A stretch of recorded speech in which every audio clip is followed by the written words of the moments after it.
So ran chal Santino an nya mena pai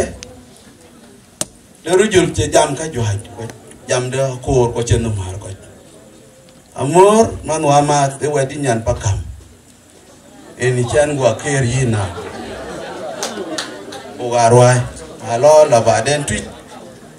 ka o ga pane du no mondo ina bi cheng cheng ayang ma ko le ina bu cheng yan deng ma lek tale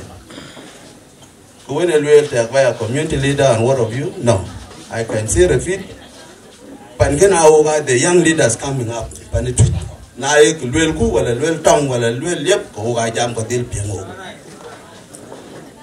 ne binyali ya bido miet ku wino bichen ko e Santino lekle job kata dun baja mangen ne yina ngi kudu madde en kana ci gwerin ku ka ja ci jam special mama honorable ci wel jagi ja payti ku wel ga ke ga ka lewe ka pan je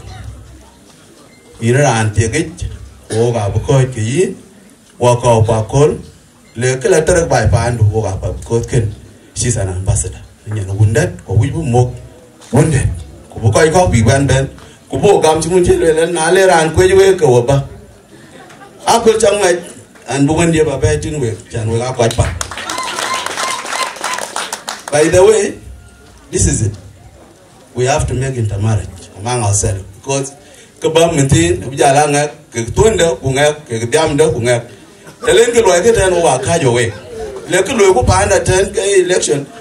ine wo ngado e mwanjang ko ga diro imat ku tiam ku ken. This is it.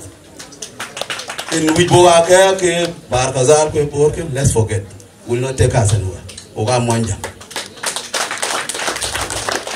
ana ti jama pay ala jana bu gam we wana ci nyama pay wana ci po miet ko ci wonu wa lo dai man wa bade ne yelo lo ga de fast no e ko pa do ku lo bu ga to bi e gwe ti ne ye ko no ko we ga